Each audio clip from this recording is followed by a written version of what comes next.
Excel seat में हमारा MS Excel seat है जो हमारी, उसमें हमारा जो रो होता है वो हमारा एक all the horizontal line in A worksheet, यानी कि ओरिजेंटल लाइन में बना हुआ होता है, रो होता है। कॉलम होता है all the vertical line in A worksheet, vertical line में बना हुआ होता है। जो हमारा सेल होता है वो इंटरेस्ट ऑफ रो और सेल, रो एंड कॉलम दोनों को मिलकर बनता है। देखो आपने MS एक्सेल में अब आपको कन्फ्यूजन हो गया तीनों का, रो कॉलम और सेल में। तो रो हमारा होता है, उसे हमें गिनती में पुकारते हैं, 1 2 3 4 5 गिनती लिखी हुई होती है उसमें। जो हमारा कॉलम होता है, जो हमारा कॉलम होता है वो हमारा होता है ABCD में, ABCD में होता है। A एक कॉलम होता है, B दूसरा कॉलम होता है, C तीसरा कॉलम होता है। ठीक है, अब है सेल, बात रह गई है सेल। कॉलम और सेल दोनों से मिलकर जो हमारा एक क्या बनेगा, सेल बनता है। कॉलम और रोज को मिलकर, कॉलम और रो दोनों ही मिलते हैं तो हमारा क्या बनता है, सेल बनता है। जब हमारे कॉलम और रो नहीं मिलेंगे, कॉलम और रो मिलेंगे, आपस में जुड़ेंगे तो हमारा एक सेल बनेगा। डाउट आपको क्लियर हो चुका होगा कि सेल क्या होता है। सेल जिसे हम ये वर्क करते हैं वो हमारा एक एक्टिव सेल होता है। आगे MS एक्सेल की सीट में हम चर्चा करेंगे, जो कि इसमें ओरिजेंटल लाइन होती है, इसमें वर्टिकल लाइन होती है और इसमें interest of row and column दोनों को मिलकर एक सेल का निर्माण होता है। अब हम बात करेंगे एक्सेल सीट में, जो कि रो कॉलम और सेल होते कितनी हैं।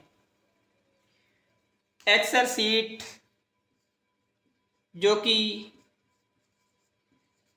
2003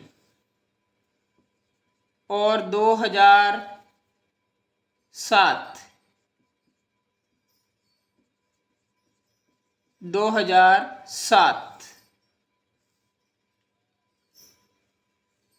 इसमें आपने देखना होगा कि 2007 वाली एंट्री में कितना डाटा है और 2003 वाली एंट्री में कितना डाटा है।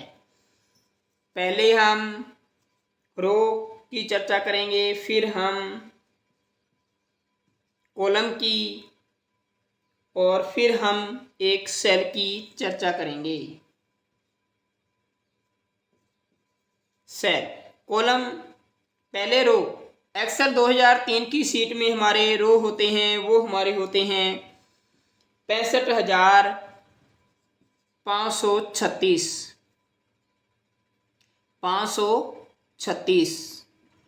आगे है एक्सेल की बाई डिफ़ॉल्ट 2007 वाली सीट में जो रो होते हैं वो होते हैं 10,48,576।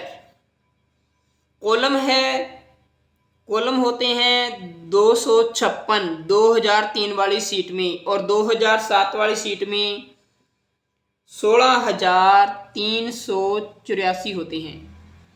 सेल, सेल होते हैं हमारे पास 2003 वाली सीट में, जो कि 1,67,216, 1,67,216, यानी कि 1,67,216 और 77,216।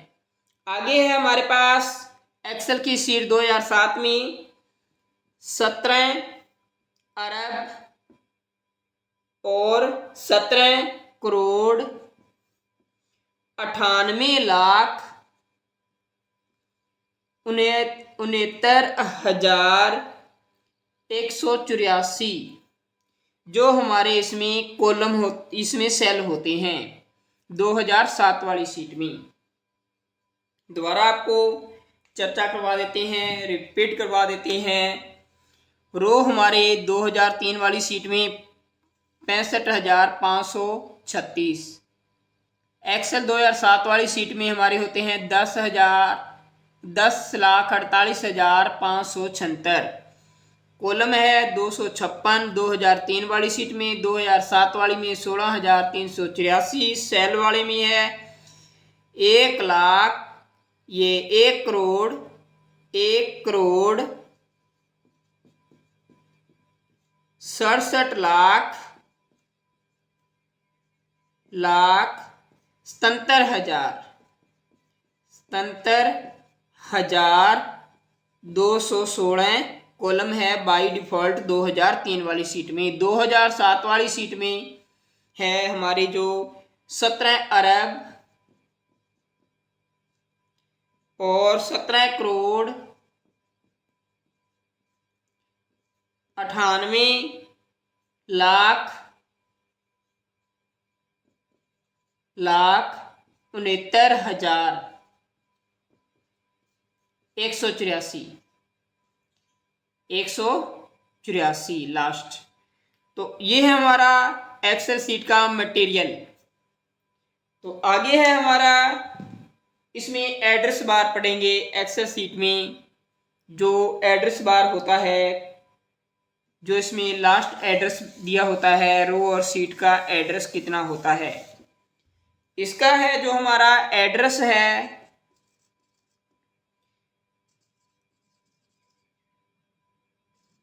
ऑफ लास्ट कॉलम,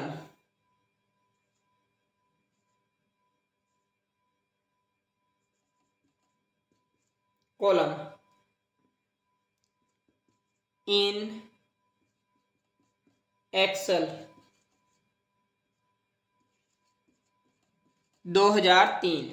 2003 वाली शीट में जो हमारे कॉलम बने हुए होते हैं वो होते हैं आई और वी।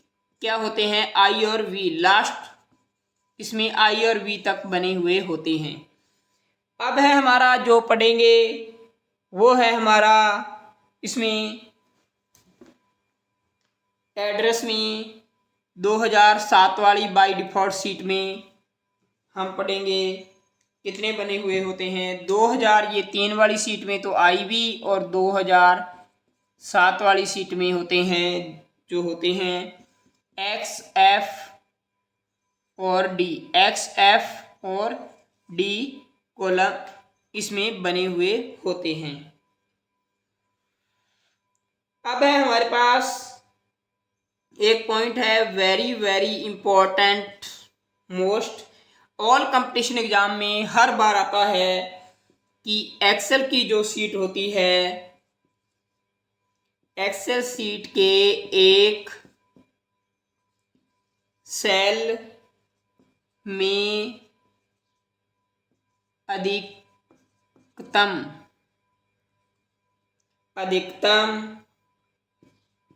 32,767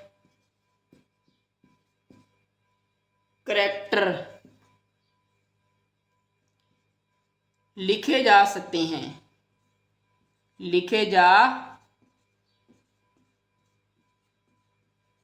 हैं, कितने? 32,767 करैक्टर लिखे जा सकते हैं। Very very important most question है, हर बार ये कंपटीशन एग्जाम में आता है, तो आप इसको नोट लगा सकते हो। वेरी वेरी इंपॉर्टेंट है, मोस्ट इंपॉर्टेंट क्वेश्चन। आगे है हमारा जो एक्टिव सेल का डाटा हम कैसे फीड करते हैं इसके बारे में हम बताते हैं आपको। एक्टिव सेल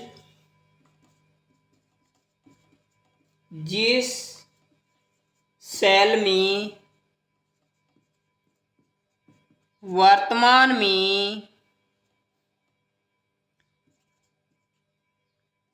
डाटा इनपुट किया जा सकता है उसे एक्टिव सेल कहते हैं। अब है हमारे पास name box, NAME name box. Name box में हम एक्टिव सेल का एड्रेस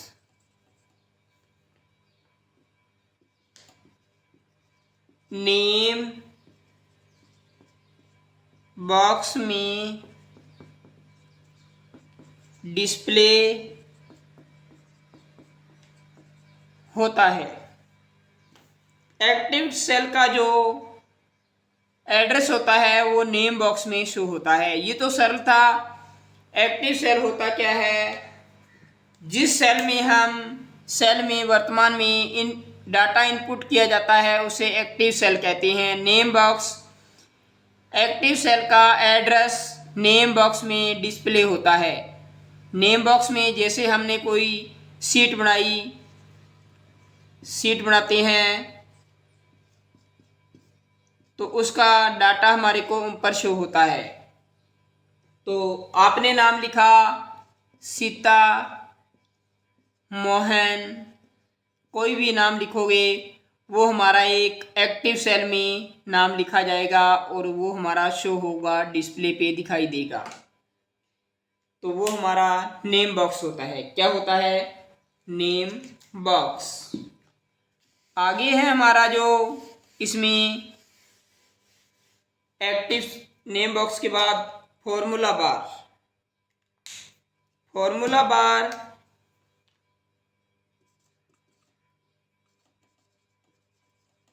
फॉर्मूला बार में यदि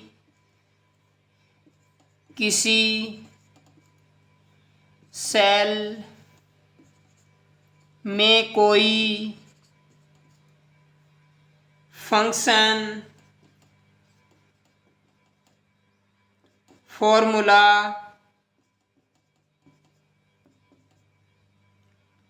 अप्लाई किया जाता है तो यह फंक्शन या फॉर्मूला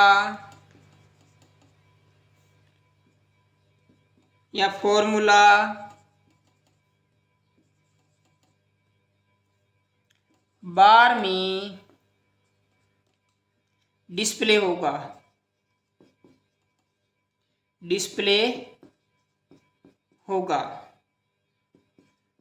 अदर वैसे एक्टिव सेल होगा। एक्टिव सेल में कॉन्टेंट्स फॉर्मूला बार में डिस्प्ले होंगे। तो आपने पढ़ा फॉर्मूला बार क्या होता है। फॉर्मूला बार वो चीज़ होती है यदि किसी सेल में कोई भी फंक्शन फॉर्मूला अप्लाई किया जाता है तो यह फंक्शन फॉर्मूला बार में डिस्प्ले पर होगा। अदरवाइज एक्टिव सेल में कॉन्टेक्स्ट फॉर्मूला बार में डिस्प्ले होगा। मान लो 23 इंटू में 5 लगाता हूँ, ये हमारा फॉर्मूला लगाएंगे तो ये हमारा फॉर्मूला बार में बॉक्स में दिखाई देगा। वो हमारा एक एक्टिव सेल कहलाएगा। जिस पे हम वर्क कर रहे हैं वो हमारा एक एक्टिव सेल कहलाएगा। क्या कहलाएगा? एक्टिव सेल कहलाएगा। वो हमारा एक्टिव सेल जिस पे हम वर्क करते हैं वो हमारा एक्टिव सेल कहलाता है। ठीक है, तो ये हम बात याद रखना, एक्टिव सेल जिस पे हम वर्क करते हैं वो हमारा एक्टिव सेल कहलाता है। एक चीज नोट और कर लो, वेरी वेरी मोस्ट इम्पोर्टेंट है, फॉर्मूला बार के द्वारा किसी भी सेल की एंट्री को एडिट किया जा सकता है। जो फॉर्मूला लगा हुआ है वो फॉर्मूला बार की एंट्री को हम सेल में एंट्री को एडिट किया जा सकता है, तो हम इसको चेंज भी कर सकते हैं। आगे है हमारा जो F2 क्या काम आता है। F2 तो F2 हमारा होता है जो वो क्या काम आता है एक्सेल सीट में, तो आप कमेंट बॉक्स में ज़रूर बताना F2 क्या काम आता है। थोड़ा सा इसके बारे में मैं आपको चर्चा कर देता हूँ। F2 हमारा होता है जो वो हमारा एक edit the cell entry, edit the cell entry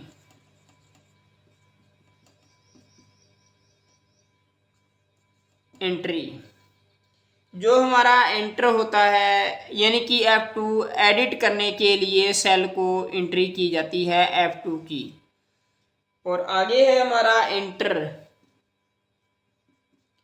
enter होता है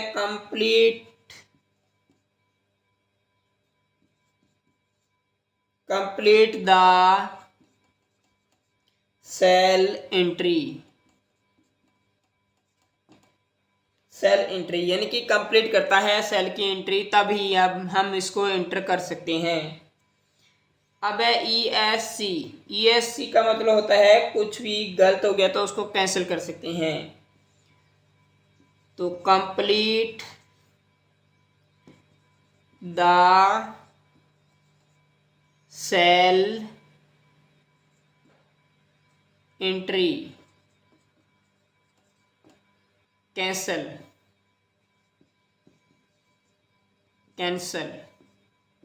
कर सकते हैं इससे। आगे है अल्ट प्लस में एंटर, अल्ट प्लस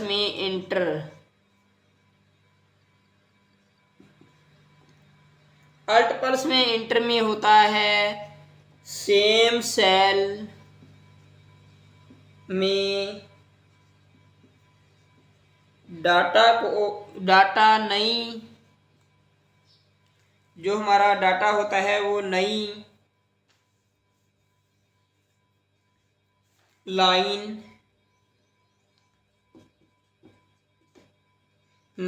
या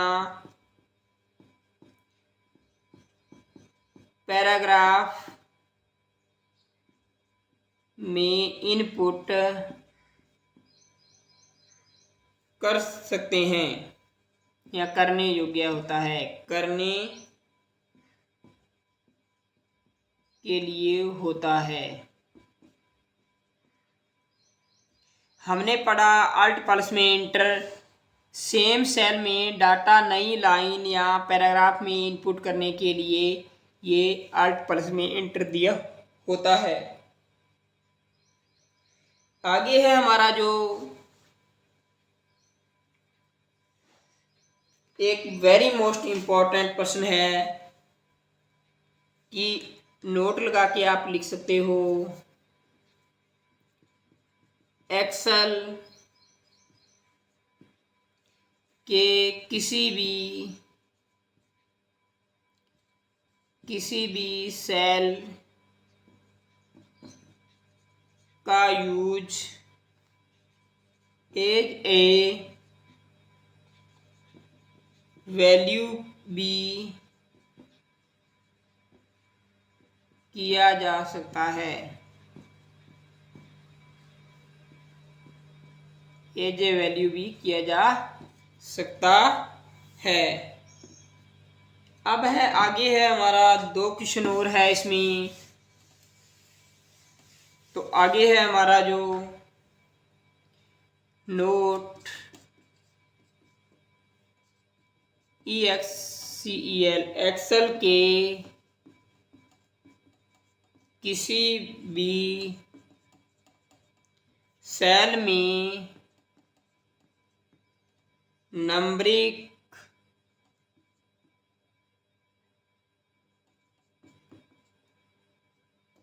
वैल्यू होती है, जो वैल्यू का बाय डिफ़ॉल्ट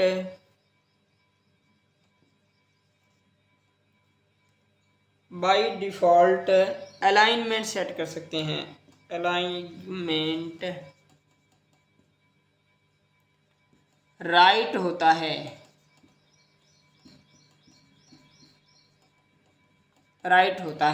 यानी कि इस साइड से शुरुआत होती है इनकी। एक्सेल की किसी भी सेल में नंबरिंग वैल्यू का बाय डिफ़ॉल्ट अलाइनमेंट राइट होता है। बाय डिफ़ॉल्ट जो कि राइट होता है, राइट से शुरू किया जाता है। आगे है हमारा इसमें मोस्ट एक और EXCEL एक्सेल के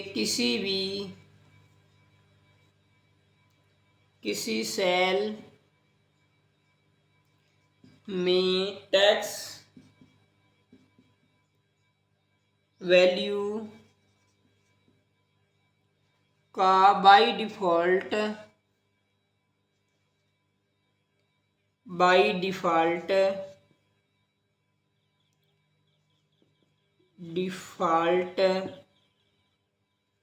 अलाइनमेंट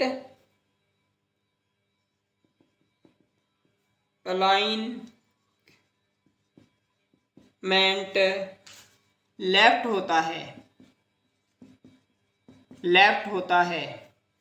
ये तो हमारा था राइट होता है, अंकों का नंबरिंग में राइट होता है, और इसमें हमारा अलाइनमेंट जो होता है टेक्स्ट का वो हमारा लेफ्ट होता है। तो ये वेरी मोस्ट इम्पॉर्टेंट क्वेश्चन थे 4-5। ये वीडियो अच्छी लगी तो चैनल को सब्सक्राइब लाइक कमेंट जरूर करना। आगे हम नेक्स्ट वीडियो में मिलेंगे। धन्यवाद।